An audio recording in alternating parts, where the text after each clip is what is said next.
Vu dans la deuxième lecture, voici que je fais toutes choses nouvelles. Nous avons entendu aussi saint Paul nous dire, en revenant vers Antioche, il a confié à des hommes et des femmes, il les a confiés au Seigneur, les mettant en responsabilité justement de porter l'évangile, la bonne nouvelle du salut, en les confiant au Seigneur. Tout cela réuni avec ce commandement nouveau dont nous parle Jésus dans l'Évangile, « Aimez-vous les uns les autres comme je vous ai aimés ».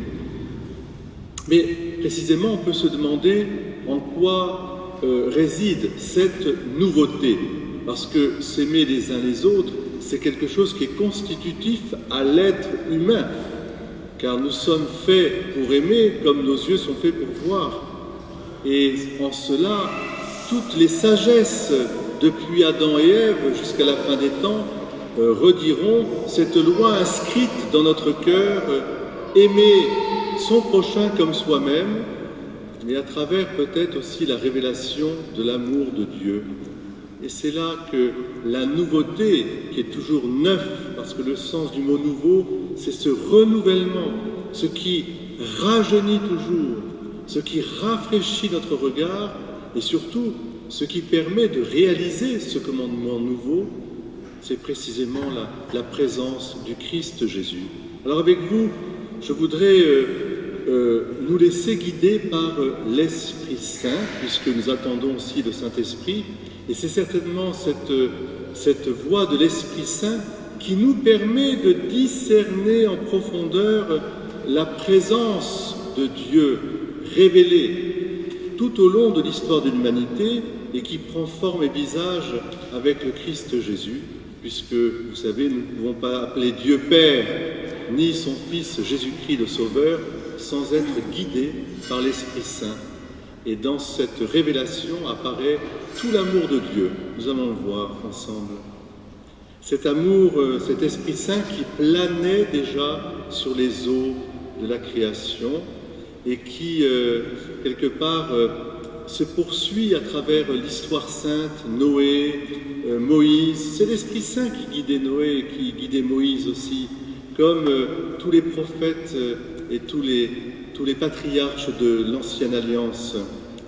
Et puis, nous avons évidemment cet Esprit Saint à l'œuvre pour réaliser ce commandement nouveau dans la Vierge Marie, la très sainte Vierge Marie, qu'aimait appeler ainsi notre sœur Henriette Hichet, que nous avons accompagnée cette semaine dans sa demeure éternelle, la très sainte Vierge Marie, épouse de l'Esprit Saint réalisant l'œuvre vraiment d'amour dans la Vierge Marie.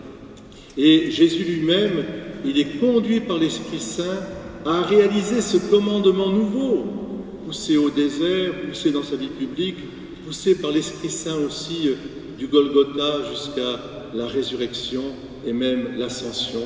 Puisque au fond, l'Esprit Saint, il donne la vie et il sanctifie. Et en cela, nous avons un résumé de l'amour. Et nous aimer les uns les autres, c'est justement nous donner la vie les uns les autres et nous sanctifier les uns les autres. Et ça nous ramène justement à cette geste des saints. Ces saints qui sont canonisés en ce dimanche 15 mai, eh bien, nous rappellent aussi notre orientation finale. Nous sommes tous appelés à la sainteté, comme l'a admirablement écrit le pape François dans sa lettre apostolique, tous appelés à la sainteté. J'aimerais vous présenter d'abord l'exemple des saints, ensuite leur méthode pour réaliser ce commandement nouveau, de nous aimer les uns les autres, et puis ensuite nous dire comment nous aussi aujourd'hui, en 21e siècle, en cette année 2022, nous pouvons continuer notre effort de sainteté. Marie Rivier, César de Bus, Charles de Foucault, qui reçoivent les honneurs de l'Église aujourd'hui à Rome, ont réalisé chacun, selon sa vocation et son état de vie propre, ce commandement nouveau. parce qu'ils ont été fidèles à l'Esprit Saint. C'est lui qui permet de réaliser ce commandement nouveau. Chacune et chacun selon leur charisme propre, leur don, leur talent. C'est pourquoi la sainteté, elle est ouverte à tous, justement, parce qu'elle authentifie en nous les dons et talents que Dieu nous a donnés à chacune et chacun d'entre nous. Nous sommes uniques et irremplaçables. Chaque être humain qui naît a une mission à accomplir.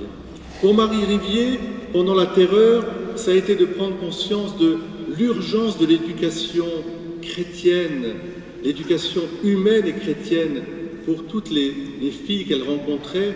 Elle a ouvert des écoles qui sont ensuite devenues des écoles aujourd'hui que nous connaissons, celle de Sorgue par exemple, Marie Rivier.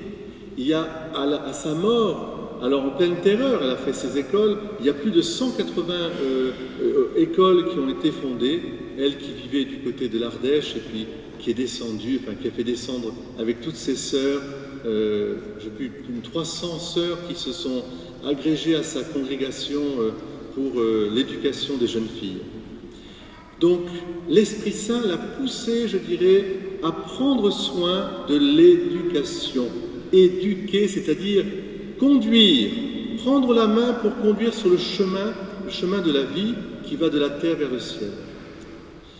César de Bus, lui, vivait au XVIe siècle, fin du XVIe même, et il a eu cette intuition aussi, en regardant du haut de la colline de Cavaillon, cette ville, qu'il fallait s'occuper d'annoncer la foi aux enfants. Bien sûr que les parents, vous avez un rôle d'éduquer vos enfants dans la foi, mais il fallait aussi que les prêtres retrouvent goût à cet enseignement de la foi en proposant 3 modes d'expression de cet enseignement, du catéchisme, pour d'abord apprendre les prières aux enfants. Vous savez, les parents, c'est important d'apprendre les prières aux enfants. Les prières essentielles que sont le Notre Père, le Je vous salue Marie, le Je crois en Dieu. Apprendre à prier. Et alors la catéchèse qu'il donnait aux enfants, toute une catéchèse très simple, très imagée, je dirais tout à fait d'actualité, une catéchèse qui amenait les enfants à aimer Dieu, parce que Dieu est bon, parce que Dieu est tendresse, parce que Dieu est famille. Et il ne s'arrêtait pas là, il donnait aussi un enseignement après la messe du dimanche aux adultes qui voulaient rester, un peu comme on fait pour l'école du doute avant la messe, non ? Pour donner un enseignement un peu plus fourni, pour que les personnes qui veulent progresser dans un discernement justement de l'Esprit Saint, pour voir la présence de Dieu dans notre temps, à travers aussi des exemples de l'histoire, il leur proposait cette doctrine. Vous savez que la doctrine, les doctrinaires, il a fondé une congrégation des doctrinaires, doctrine en vieux français, comme d'ailleurs toujours aussi en provençal, ça veut dire enseigner le catéchisme. Les pères de la doctrine, ce sont les pères du catéchisme. Il a tout fondé sur cette mission de catéchiser. Puis Charles de Foucault, lui aussi, a réalisé ce commandement nouveau. Alors on l'appelle le frère universel, lui qui était, c'est un paradoxe, ermite au milieu du désert, seul avec Dieu seul. Mais justement, en rejoignant la paternité de Dieu, dans cette prière que vous connaissez, « Mon Père, je m'abandonne à toi, fais de moi ce qui te plaira », cette prière extraordinaire de Charles de Foucault, il a compris que cette fraternité universelle, elle ne pouvait se réaliser qu'à travers cette filiation divine à laquelle tous les humains sont appelés de par leur origine, parce que nous sommes des enfants de Dieu, et que lui l'a porté à Tamanrasset, en ayant passé quelque temps dans des monastères d'ici et d'ailleurs. Il a porté cette fraternité universelle par la prière continuelle et la louange. Alors vous voyez, je pense que là nous sommes invités justement à peut-être déjà considérer 3 axes dans nos vies.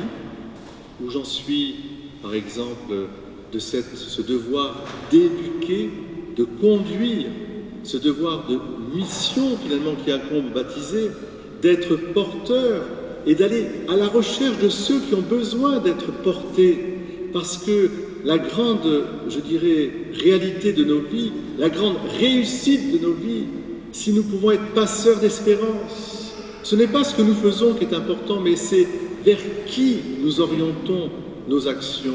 Et si nous pouvons à la rencontre de celles et ceux que nous rencontrons pour les conduire doucement sur le chemin de la confiance en la divine providence, bien je vous assure, l'héroïcité, elle est là, la sainteté, elle est là. Ensuite, n'oublions pas les enfants. Et les enfants, les petits-enfants, vous voyez que Jésus dans l'Évangile dit « petits-enfants », il nous traite comme des enfants. Nous avons besoin de nourriture spirituelle forte, claire, précise. Le catéchisme, ce n'est pas que pour les enfants. Le catéchisme, c'est à reprendre chez soi les vérités de la foi, que nous allons redire dans le credo, mais d'une manière qui soit comme naturelle, comme on dit en philosophie, c'est-à-dire quelque chose qui vient en vous d'une manière, moi j'appelle ça la théologie détendue. Pas là, mais là. Théologie détendue. Ce sont des vérités de foi, c'est-à-dire ce sont des vérités vivantes qui vont au cœur, dans notre cœur profond. Et tant qu'elles ne sont pas descendues dans notre cœur, alors la religion est quelque chose d'extérieur. Oui, je pratique, je fais ceci, cela, mais il y a quelque chose qui manque. Et c'est pourquoi on a besoin d'être aussi, de se former. Il y a une formation, je dirais. Alors chacune et chacun d'entre nous, nous allons là où nous devons aller. Vendredi soir, j'avais le groupe Providence avec des familles.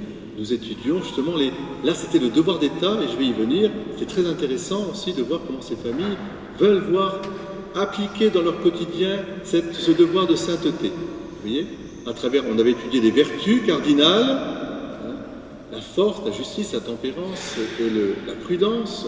Et puis ensuite, on est allé vers ce devoir d'État. Chacune et chacun, vous êtes appelés à aller justement vous former là où eh bien, il y a la source d'eau vive qui coule, et partout on peut trouver, même maintenant on peut avoir des formations en visioconférence. Ça ne remplace pas le présentiel, mais quand même. Alors il me plaît de rajouter aussi un saint qui est exposé ici sur le maître-autel, Saint Jean. Alors Saint Jean, c'est le saint de Monteux, c'est le saint aussi du Bosset. Pourquoi? Parce que demain c'est sa fête, et Saint Jean, eh bien lui, il a aussi rappelé ce que je vous dis là, mais surtout la prière et la conversion. Parce que le peuple montilien, comme le nôtre, il avait du mal à entendre. Les esgourdes étaient un peu fermées. Et alors quand il pleuvait pas, il disait « Ah, il pleut pas, il n'y a pas assez d'eau, etc. » Vous savez qu'aujourd'hui, on se plaint aussi. Mais au lieu de prier, c'est ce qu'il leur a dit, mais si vous priez, Dieu exaucera vos prières. Seulement, priez d'une manière habituelle, non pas parce qu'il faut prier, parce qu'on en a besoin. La prière, c'est la nourriture de l'âme. Alors, j'aime aussi, sur cette statue, voir le bœuf et le loup ensemble à ses pieds. Il a réuni, il a réconcilié un peu cette création. Alors, vous voyez, l'exemple des saints, ces orientations qu'ils nous ont données, eh bien, je pense que nous en avons un exemple tout à fait particulier dans la liturgie d'aujourd'hui, avec le psaume. Ce psaume que nous avons chanté, le psaume 144. Le Seigneur est tendresse et pitié, lent à la colère et plein d'amour. La bonté du Seigneur est pour tous, sa tendresse pour toutes ses œuvres. Ce psaume 144, c'est un psaume essentiel dans la Bible que nos frères de la communauté juive récitent chaque jour, le matin. Et dans le Talmud, il est dit que ceux qui récitent ce psaume, je dirais de manière habituelle, font partie déjà de ce monde nouveau, de cette, je dirais, réalisation des promesses. Or, nous savons que ces promesses, elles ont été réalisées dans le Christ Jésus. Oui, le Seigneur est tendresse et pitié. Déjà, le nom du Seigneur, le nom béni. Et puis, il est tendresse et pitié. Je trouve que c'est aussi un psaume qui nous fait du bien parce que la bonté du Seigneur est pour tous. Qu'est-ce qui attire plus sûrement les âmes à Dieu? Eh bien justement, la révélation de la tendresse et de l'amour de Dieu pour tous. Et cela, c'est une énorme découverte pour l'humanité tout entière. Aujourd'hui, comme au tout début, parce que Dieu aime toute cette humanité et son projet d'amour est un dessein bienveillant. Comme dit Paul, ce dessein d'amour bienveillant dans la deuxième lecture, dans la première lecture, il concerne tous les hommes. Alors, chers frères et sœurs, moi je vous invite aujourd'hui peut-être à revisiter votre devoir d'État. Quand on dit devoir d'État, ça peut paraître un peu rébarbatif, parce que le mot devoir, et puis d'État, etc. Mais non, en fait, le devoir d'État, c'est un peu comme la doctrine, vous voyez. C'est simplement, comme dit saint François de Sales, soyons ce que nous sommes, mais soyons le bien. Soyons ce que nous sommes, mais soyons le bien. Chacune et chacun d'entre nous avons un devoir d'État à accomplir, une mission à accomplir, un rôle à tenir, et j'ai envie de dire, ni plus, ni moins, mais bonnement. Embrassons notre devoir d'État. Les époux entre eux, les parents avec les enfants, les consacrés, les religieux, les prêtres, et puis chacune et chacun d'entre nous, nous avons des charismes et des dons à faire fructifier, et tout cela aussi fait partie de ce devoir d'État, et il faut l'embrasser avec amour, vous voyez. Entrez dans ce devoir d'État parce que c'est cela qui fait plaisir à Dieu, c'est de nous voir pousser comme chacune et chacun, comme des plantes très différentes, ou des arbres très différents, mais tous au service de ce bien commun qui est l'amour de Dieu révélé. Dieu, le Seigneur, est bonté et tendresse pour tous les hommes, comme nous l'a redit ce psaume 144. Bien voilà, le monde nouveau, la mer s'en est allée, la terre est restée, la Jérusalem céleste est parmi nous, cité de la paix, si nous accomplissons notre devoir d'État avec amour, en l'embrassant de tout notre cœur et en laissant l'Esprit Saint justement venir à nous pour souffler à plein tous les dons qu'il ne cesse de déverser. Que le Seigneur, à travers l'œuvre des saints, nous stimule à la sainteté, qu'aucune et aucun d'entre nous ne se sente écarté de ce chemin de sainteté. Ce n'est pas vrai. La sainteté, c'est Dieu en nous et nous en Dieu. Mais chacun de nous à sa manière, vous voyez, avec son histoire, avec, je dirais aussi, ses lenteurs, ses pesanteurs et même ses péchés. Mais tout cela repris par le Seigneur, confié au Seigneur, déposé dans le Seigneur, pour que à lui soit à jamais la gloire et l'honneur, le Père, le Fils et le Saint-Esprit. Amen.